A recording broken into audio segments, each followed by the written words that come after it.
Hi friends, welcomes to Anusha's recipes.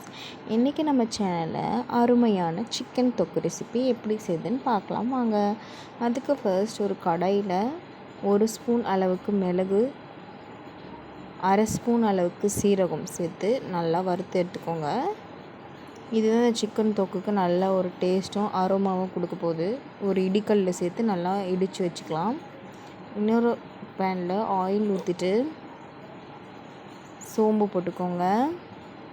சோம்பு போட்டுட்டு வெங்காயம் கருவேப்பிலை போட்டு வதக்குங்க. நான் ஷூட் பண்ணுறதுக்கு மறந்துட்டேன். வெங்காயம் பொன்னிறம் ஆனதும் தக்காளியை சேர்த்து நல்லா வதக்கிக்கலாம்.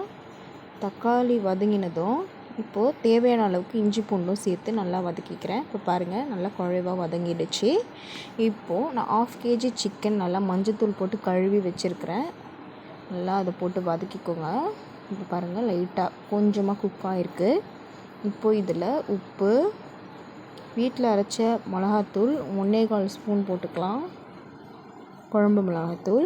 அப்புறம் ஆச்சி சிக்கன் குழம்பு மசாலாவில் கொஞ்சமாக போட்டுக்கிறேன். அப்புறம் வெறும் மிளகாத்தூள் போட்டுக்கிறேன். மஞ்சத்தூள் நான் போடலை, ஏன்னா சிக்கன் குழம்பும்போது நிறைய மஞ்சத்தூள் போட்டு நான் மேரினேட் பண்ணி வச்சுட்டேன். இப்போது நல்லா கலந்துக்குங்க, அந்த பச்சை வாசனை போகிற அளவுக்கு. இப்போது நான் தொக்கு வைக்க போகிறதுனால தண்ணி கொஞ்சமாக தான் யூஸ் பண்ணியிருக்கிறேன். நீங்கள் குழம்பா வைக்கணுன்னா நிறைய தண்ணி ஊற்றிக்கோங்க. இப்போ பாருங்கள், கொஞ்சமாக தண்ணி ஊற்றிட்டு இன்னும் கொஞ்சோண்டு தண்ணி ஊற்றி இந்த அளவுக்கு வச்சா போதும் தண்ணி.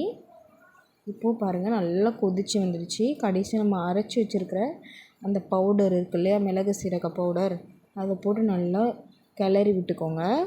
இப்போது கடைசியாக கொத்தமல்லி தூவி நல்லா கிளறிட்டு பாருங்கள், திக்கான கன்சிஸ்டன்சிக்கு வந்துடுச்சு.